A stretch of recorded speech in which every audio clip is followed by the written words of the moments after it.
My phone looks amazing, but when I upload it to YouTube, it looks like shit. So there are many strategies when it comes to stock market investing. Some people penny trade and get lucky. Some people day trade and get lucky. Some people invest in stocks to see the value of it grow. But this video, we're going to be talking about dividend stocks. Dividend investing is a strategy that's really low risk and it really succeeds over the long term. And like I said in my previous videos, long-term investing is the only way you're going to get your fair share of returns in the stock market. With dividend investing, you're essentially just getting paid by the company to own a stock, and you don't even have to do anything. You just buy it, let it sit, and while you sleep, your buying power will increase, and with that money you can do whatever you want with it. In this video, I'm going to be talking about what dividends are, as well as what red flags you need to look for when you're investing in dividend stocks. So if you're just as excited as me to learn about how to make money while you sleep, just make sure to smash that like button and hit subscribe if you want to see more content related to this. And without further ado, let's get into the video. So like I said earlier, a dividend is a payment made to you by the company for owning a share of their company. So with each share, you get paid a certain amount of money, and that means the more shares you have, the more money you get paid. And dividends, they can be paid monthly, they can be paid quarterly, or they can even be paid annually, depends on the company. Most REITs, also known as REITs, they usually pay you monthly, so they pay you once a month, while other well-known companies such as Coca-Cola or AT&T or something like that, they pay you quarterly, which means that you get paid every 3 months. So not all stocks pay dividends. For example, Tesla does not pay dividends, so it's not a dividend stock. People invest in Tesla because they hope for the company to grow in value and the stock value to grow as well. On the other hand, AT&T is a dividend stock and they pay you once every 3 months, meaning that they're a quarterly paying dividend stock. So I own AT&T, and every 3 months I get paid a couple of cents to own the stock, and while that may seem like a lot, I only have 1 share in the company. Over time, once I get 10 shares of the company, it'll be a lot more, and when I get 100 shares of the company, it'll be a lot more. And that's why dividend investing really works well if you plan to invest long term. And when you earn the dividends, the key is you have to reinvest your dividends. So with a couple of cents I'm earning, I put back into the company. And what that does is it gives me a bigger position in the company, and the larger position I have, the more dividends I earn. So I get paid dividends from this company, and then I take that money and reinvest it in the company, and in return, by the next dividend payout, I get more payout. And dividend investing isn't as simple as seeing what stocks pay the highest dividends and just throwing your money at that company. You have to look for certain red flags. You have to make sure you look at the payout ratio, which is the dividends as percentage of the company's earnings. Now, usually if it's over 100%, that may be a red flag indicating that the company may not be able to sustainably pay out their dividends the way they are currently. Now, that 100% thing is not always a red flag because a lot of the REITs, such as NRZ and O,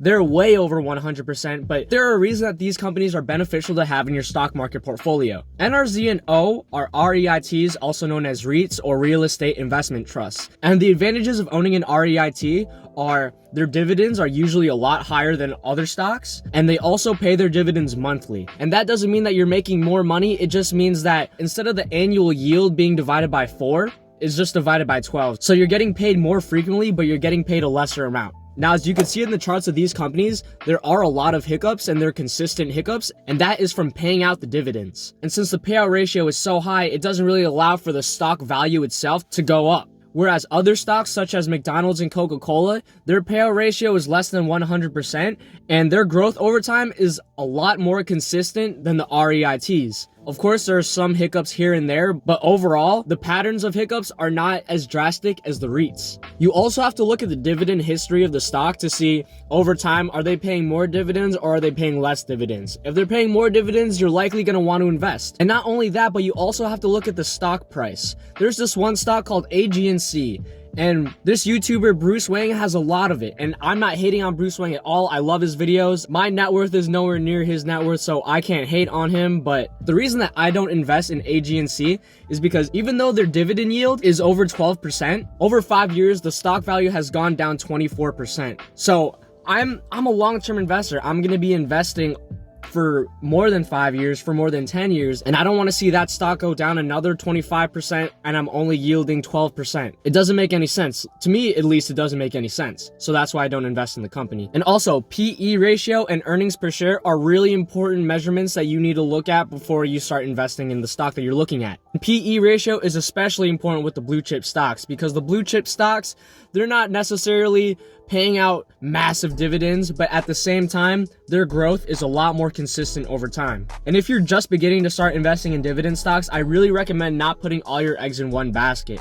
And a good way to do that is to invest in ETFs. For example, I'm going to be talking about the Vanguard S&P 500 ETF. And what the S&P 500 ETF is just a combination of the top 500 publicly traded companies in the United States. So instead of going out and buying all 500 of these stocks, which is going to take a fortune to do, you can be invested just a tiny amount in all 500 of these stocks. And stocks, as I said in my previous videos, they generally go up over time. So this is a really safe long-term investment, and it does pay out dividends as well. But when it comes to dividend investing, the one thing that will hinder your growth and your earnings potential is waiting and trying to time the market. There is no better time to invest than right now. Literally right now. You shouldn't be scared about a depression or a recession coming up, because you're going to be long-term investing. So you're going to be invested even after the recession goes away, or even after the depression goes away. In fact, a recession is literally the best time because you're getting all the stocks on discount. That's how you should see it. The people that are scared to invest their money are the same type of people that think,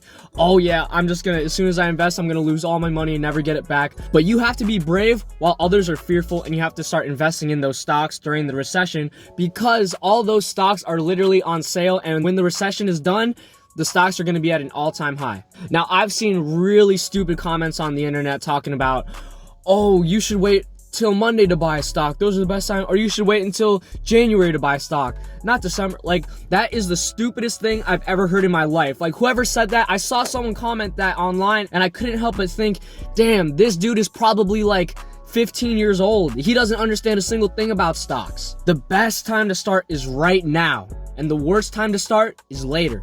That is literally the worst time to start. Later. A couple years ago, I worked at Target, and I have nothing bad to say about Target. I love working there and stuff. But when I started working there, the stock value of that was $60. And if I were to just, instead of using my paychecks to buy dumb shit like clothes and food, if I just use that paycheck to invest in a ton of Target stocks, let's say I had a $700 paycheck and I invested all of that into a Target stock, I would have had that $700 would have been worth over $1,400 by now, because right now the stock is up over 100% and it's worth like $121 or something. And that's not even taking into consideration the 3.5% dividend yield that they offer. So not only would I have doubled my money with that investment, but I would also have been earning a lot of dividends for years. And that's one of the biggest things I regret, because back then I was looking at I would constantly look at stock market prices, but I would just never take action and invest. Instead, I would just always look, but nothing ever happens until you actually start doing it. You could think for a long time, you could think for a long time, but the secret is you just have to start doing it and take action. So it's really easy to start investing, really. It takes less than 5 minutes to open up a Robinhood account. And that was my first stock brokerage, Robinhood. And the reason I did that was because they offered free commissions. And that was back in the day when only Robinhood offered the free commissions. Nowadays, all the stock brokerages, they offer free commission. There are so many brokerages that you can open up and stuff. So what you just have to do is start now. Open up a Webull account, open up a Charles Schwab account, open up a Robinhood account, Vanguard, any account. It really doesn't take that long to open up, and as soon as you do that, you can start putting in money right away, and you can start seeing your dividend investments go up right away. It's not going to be a lot at first. If you put in like $100, that's a solid start, but you're not going to get rich overnight. This is really a long-term game, and the only way you're going to win this is if you play the long term. So that's all I have for this video. Actually, it's not the end of the video yet. I completely forgot to mention some external sources you guys can look up if you wanted to do more research about dividend investing, which I highly recommend you do. The one book that I can recommend is The Little Book of Common Sense Investing. That really helped me understand a lot of what I know about stocks now. I'm not a genius about stocks. I know a lot, but I don't know everything. Just read The Little Book of Common Sense Investing and you're going to learn a lot more. Some great YouTube channels include Andrei, Jikh. His stock market videos are so entertaining. I love his videos. He's a really smart guy. You can learn a lot from him too. Who else? Stephan. If you don't know who Stephan is by now, then you're probably living under a rock. Check out Wannng too. He makes a ton of dividend investing videos and all that. Who else? Nate O'Brien. How can I forget Nate O'Brien? He's a great YouTuber as well. He makes incredible content. And yeah, those are just the names that I wanted to throw out there. If you like this video, please hit the like button. Please comment down below. Tell me what I did right. Tell me what I did wrong. Roast me if you want. I don't give a fuck. I just want to see them comments. I want to see them likes. And I want to see the subscribe button being hit. So thank you so much again for watching. If you made it to the end, I really, really do appreciate you. Yeah, that's all I have for this video pretty much. And I'll just see you next time. Boom.